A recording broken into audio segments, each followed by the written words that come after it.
From the New York Times, I'm Sabrina Tavernise, and this is The Daily.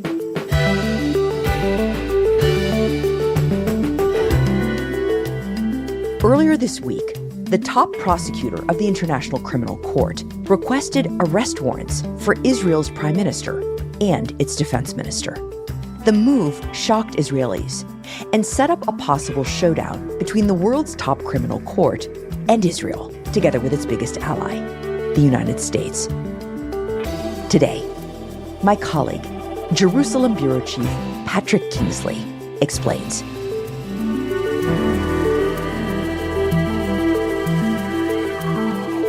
It's Thursday, May 23rd.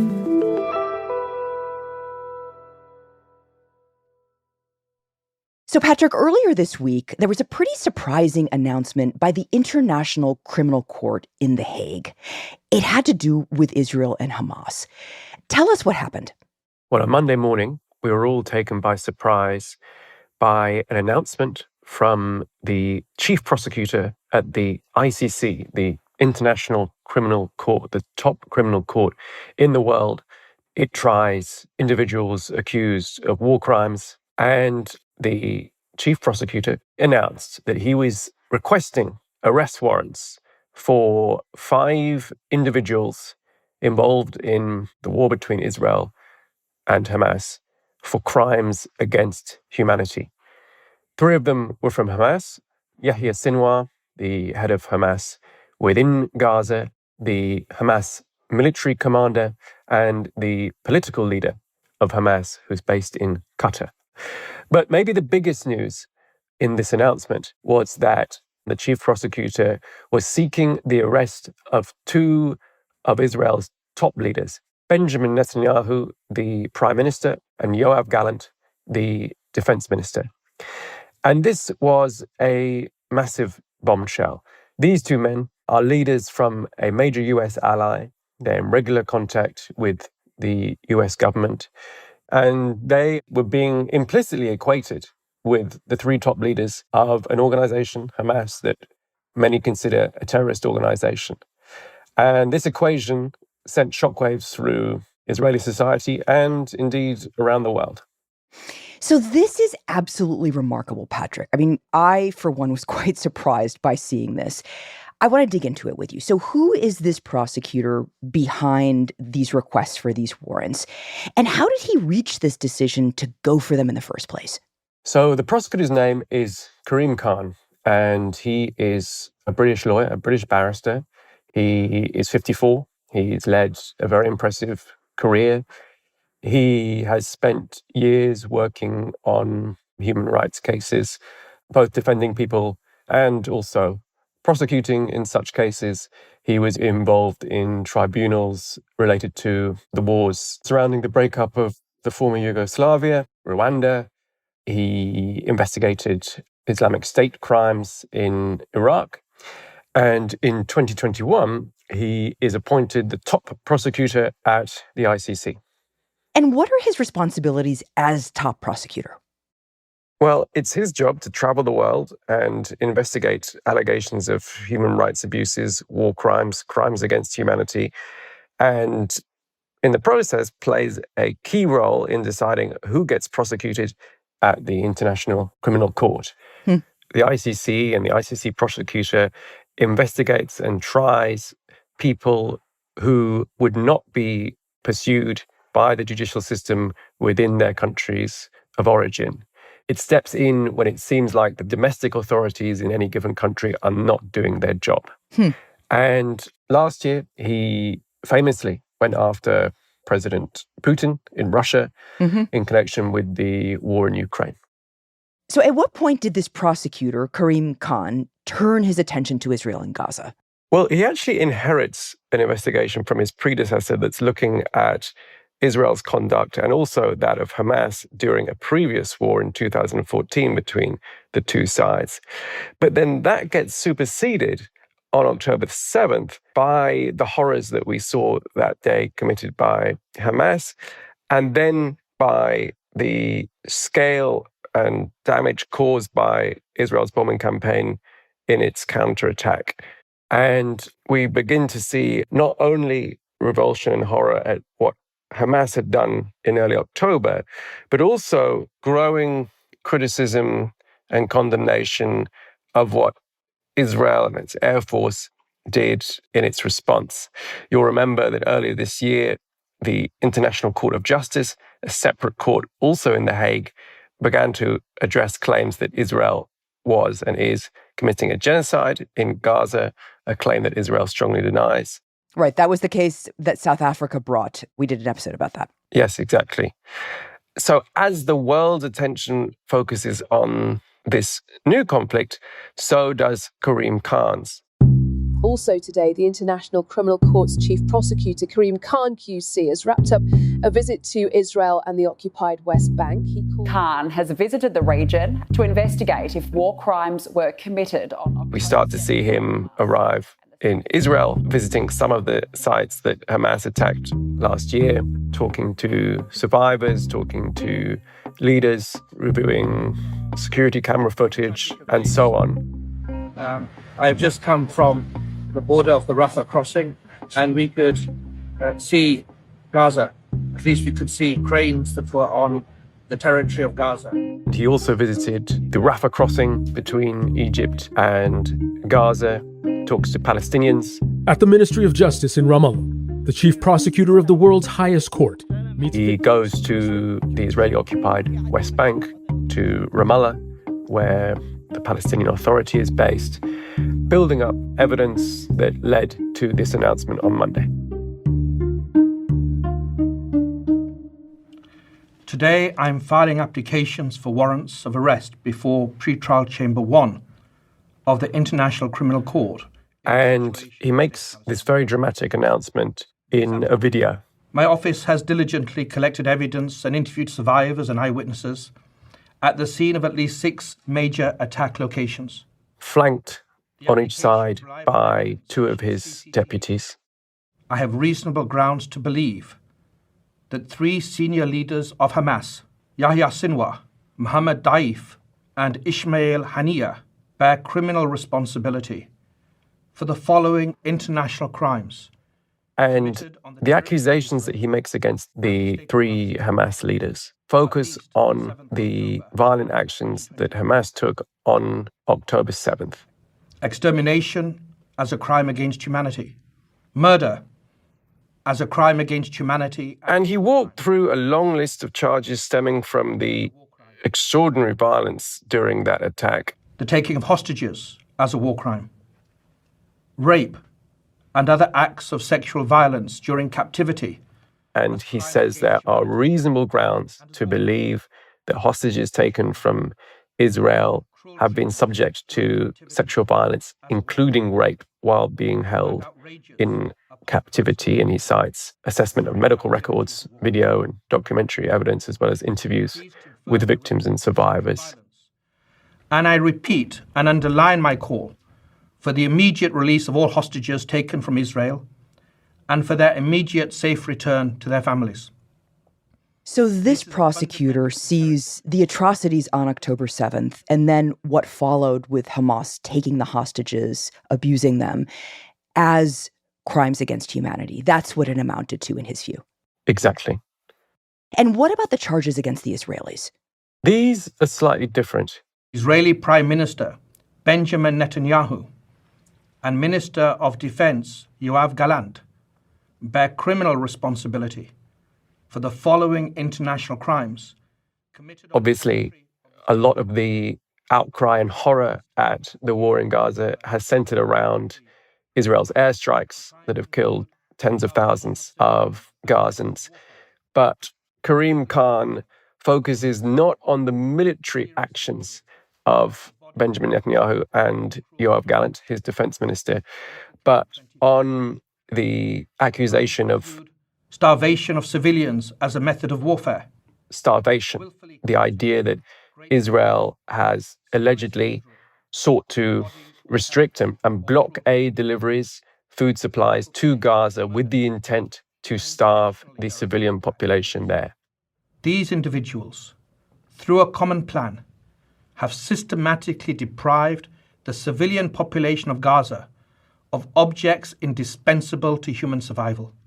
And that's primarily based on the fact that for the first 2 weeks of the war, until October 21st or so, Israel blocked all aid entry to Gaza after Yoav Gallant, the defense minister, one of these two Israelis whose arrests Mr. Khan seeks, said that he was imposing a total siege on Gaza. No food, no fuel, no electricity. And while that total siege was eased towards the end of October, Khan also notes that there have been continuing restrictions on essential supplies like food and medicine ever since. That conduct took place alongside attacks that killed civilians, the obstruction of aid delivery by humanitarian organizations, and attacks on aid workers that forced many of those same humanitarian organizations to either cease operations or limit their life-saving efforts in Gaza. The implication is that the famine that he says is present in some areas of Gaza and imminent in other areas is in part the responsibility of Netanyahu and Gallant. That starvation has caused and continues to cause deaths, malnutrition, dehydration, and profound suffering among the population. My office charges Netanyahu and Gallant as co-perpetrators and as superiors in the commission of these alleged crimes. Why is the focus of these charges starvation? I mean, given that the airstrikes, as you say, were in many ways really the focus of this war, and certainly the focus of the world's attention on this war, the civilian deaths from the military operation. Why starvation? Karim Khan does not explain why he focuses on starvation rather than Israel's military tactics, which he mentions only in passing. But legal experts have said that it's easier to prove that starvation was used as a method of warfare than it is to prove that there have been any specific crimes involved in any specific airstrikes. And that's because under the rules of war and international law, it's not necessarily illegal in and of itself to kill civilians during wartime.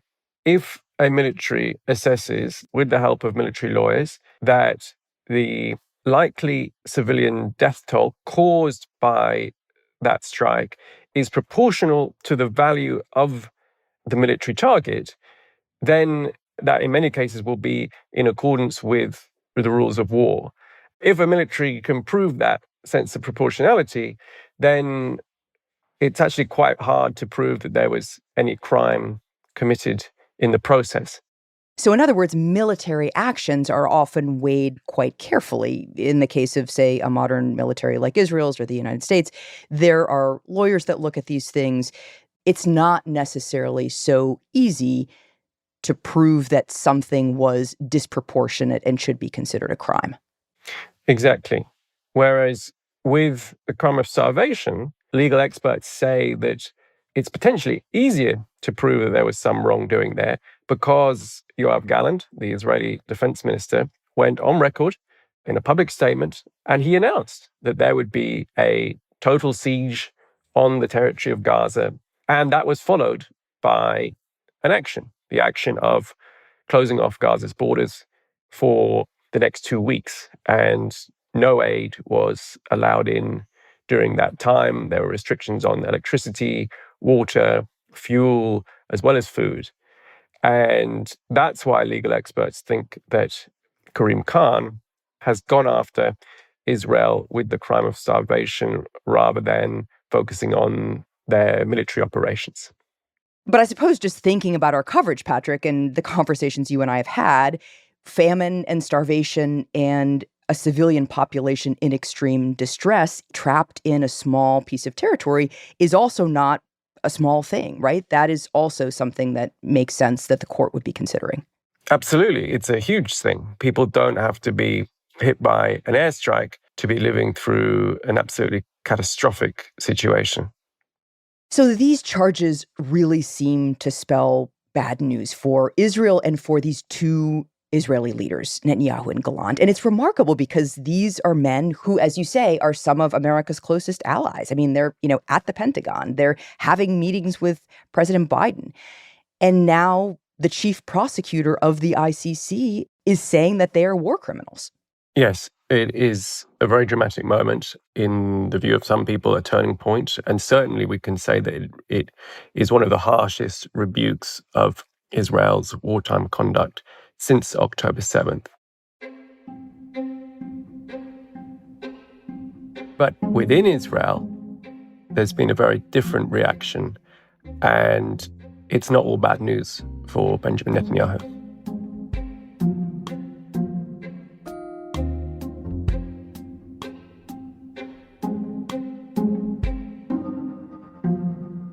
We'll be right back.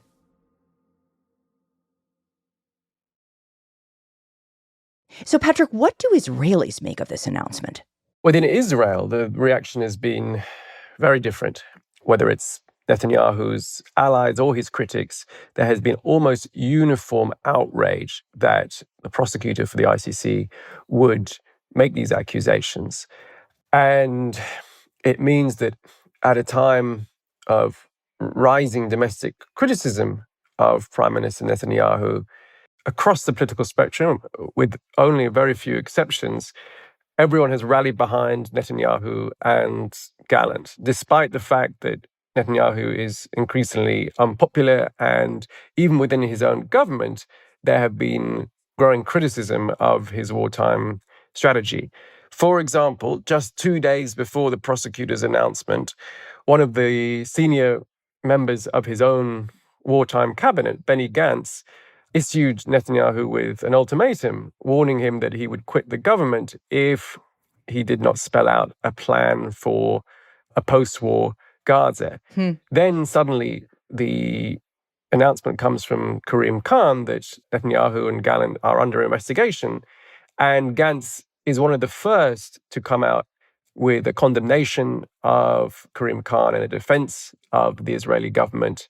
That is the clearest example of how even critics of Netanyahu have fallen in line, circled the wagons, and presented a united front. This is really interesting. So this action by the prosecutor has kind of had the effect of actually closing divisions that were starting to appear in Israeli society, effectively bringing Netanyahu's critics kind of back into his camp, or at least making it harder to criticize him. Exactly. And Israelis in general feel that Israel has always been targeted unfairly, held to a higher standard than many other countries, and that this is, once again, another example of that, another example of Israel being accused of things that other countries do but get away with. And there have been broadly 3 criticisms from the Israelis of the ICC prosecutor. First, the Israeli claim is that the ICC prosecutor is making a horrible false equivalence between Hamas, a terrorist organization, and Israel, a democratic state. Hamas raided Israel and launched the bloodiest attack on Jews in a single day since the Holocaust. Israel, in the eyes of Israelis, is fighting a righteous response to protect their citizens and to win back the liberty of the hostages that were captured on October 7th. This guy is out to demonize Israel. He's doing a hit job. And Netanyahu himself articulated some of the clearest versions of this argument when he went on American television. He's creating false symmetry, false facts, and he's doing a grave injustice to the international court. And he called Khan's decision absurd, an effort to demonize Israel and to hold it to far higher standards than any other country. He said it would have been as if after 9/11. That's like saying after 9/11, well, I'm issuing arrest warrants for George Bush, but also for bin Laden. Arrest warrants had been issued for both Osama bin Laden and George Bush. Or after in World War II, well, I'm issuing arrest warrants for FDR, but also for Hitler. It's a hit job. It's not serious. He's out to defame Israel. And he's also The second criticism from Israelis has been about process. The I.C.C. was created about 2 decades ago by a treaty. More than 120 countries have signed that treaty, but Israel has not. And Israel contends that the prosecutor doesn't have the authority, therefore, to go after Israeli political leaders. Israelis also say that Khan didn't spend enough time assessing whether Israel was itself investigating these allegations within its own judicial system. Remember that the I.C.C. is a court of last resort. It's only supposed to intervene when a domestic judicial system is genuinely not making any effort to investigate an alleged crime. And Israelis are saying that Khan didn't spend enough time investigating Gallant and Netanyahu. The I.C.C. prosecutors have spent 10 years investigating alleged crimes committed during a previous war between Israel and Hamas, but this decision has been issued within just a few months. And Israelis are saying that Khan jumped the gun in that sense. So the Israelis are saying, look, we're trying to get to it, but you just didn't give us enough time. Exactly. And they've even said that Khan's team was supposed to be coming this very week to continue that conversation and assess whether Israel was genuinely looking into these allegations by itself, and that they misled Israel by pretending that they would be making that assessment when, in fact, all along they were planning to request arrest warrants. Interesting. So for Israeli officials, they're seeing it as a kind of activist thing as opposed to a neutral judicial decision. That's their claim, at least. The prosecutor's office says that they have tried to sincerely engage with Israel on this issue, but that it's become clear to them that Israel does not seriously investigate this kind of crime. So you said there are 3 elements to this. What's the last? The third and last element is on the content of the claim itself.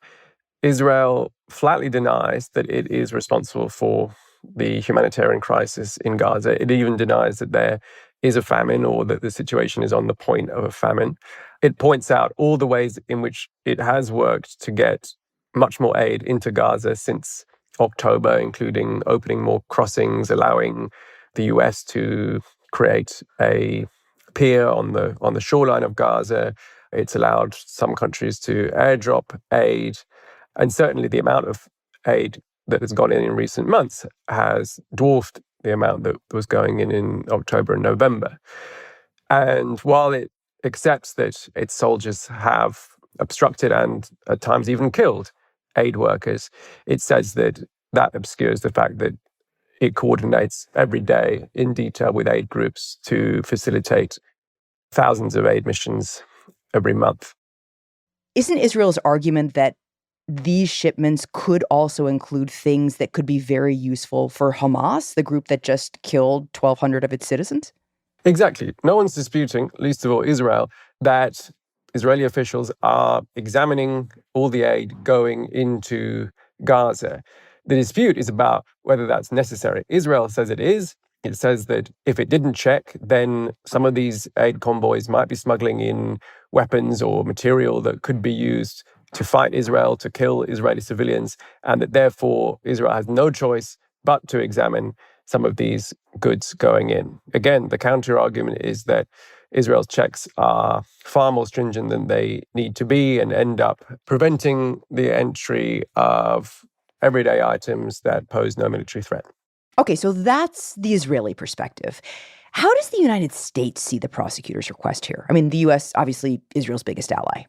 Well, the American president, President Biden, condemned it in no uncertain terms. He said the prosecutor's decision was outrageous, and he condemned him for drawing an implicit equivalence between Hamas and the leaders of the state of Israel. And why did Biden come out so strongly against the prosecutor? I mean, we know that humanitarian aid has been a major concern for this administration. So why would Biden be so opposed to something that really is calling out Israel for this aid? First of all, because Israel is a major ally of the United States, and the United States wants to show support for its ally. Second of all, they fear that this kind of criticism, this kind of intervention, will actually make Israel less rather than more likely to bring the war to a halt, because the feeling is that it will make Israel more defensive and in turn batten down the hatches. The third reason is that the United States historically has never been a particular fan of the International Criminal Court. We mentioned earlier that Israel did not sign the treaty that created the I.C.C. Well, the United States did not do that either. And that's in part because American leaders fear that having an international global court undermines American sovereignty. They think it's the role of the American judicial system to investigate American citizens. And there is a fear that with the United States so active militarily in many parts of the world, that membership of the court, involvement in the court, could pave the way for American soldiers being tried for acting on behalf of the United States, and that could somehow dent American foreign policy goals across the world. Okay, so the United States doesn't really like this court, has troops in a lot of places, doesn't want a court swooping in and prosecuting them when something goes wrong. But I guess the question then in my mind, Patrick, is does what this prosecutor is doing matter? I mean, America is not a signatory. Israel is not a signatory. So why is this important? Well, for the time being, its meaning is more symbolic than anything else.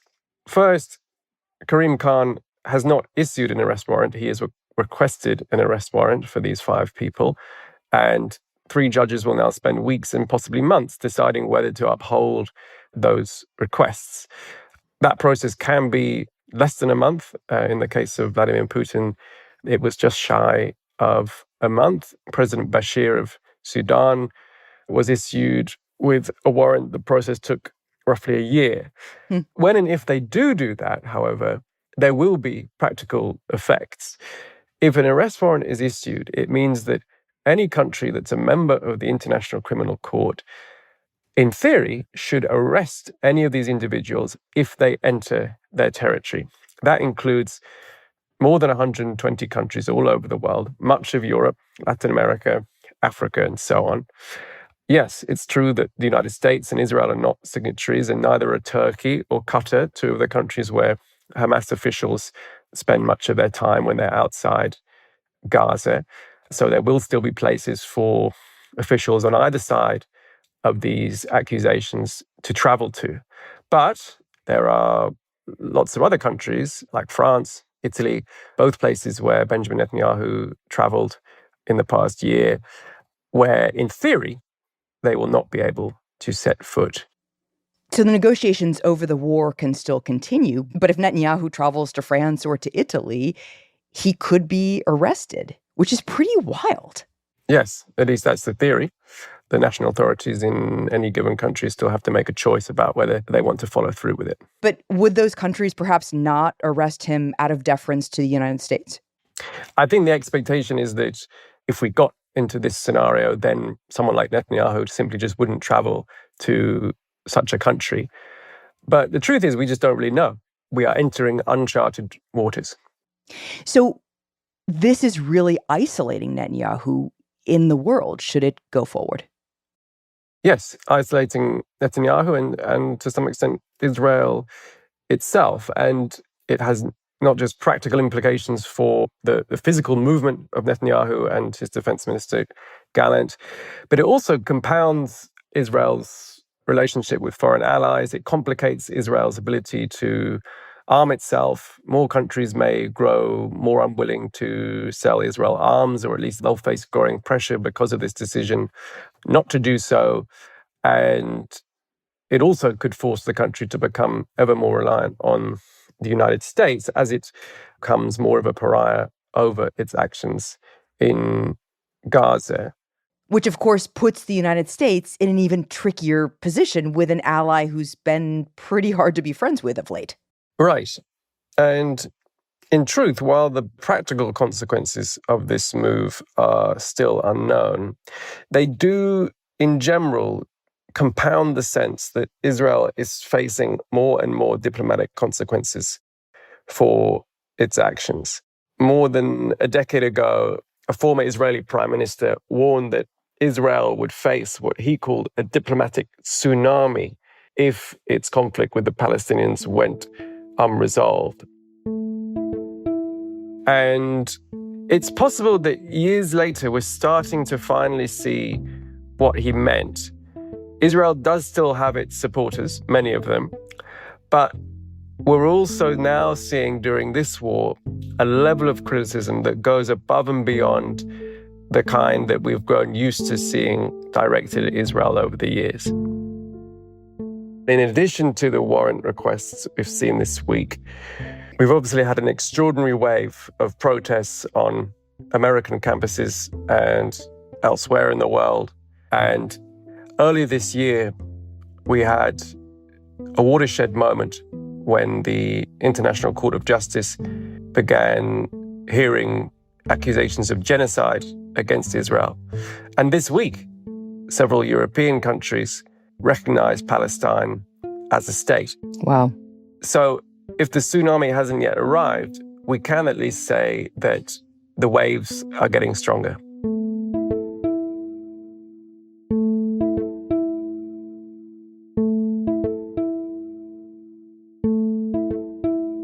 Patrick, thank you. Thank you.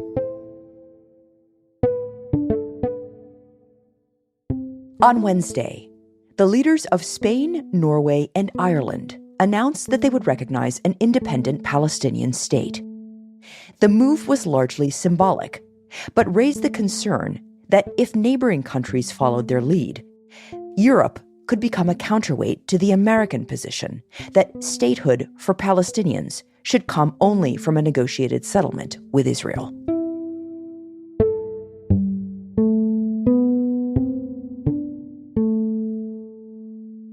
We'll be right back.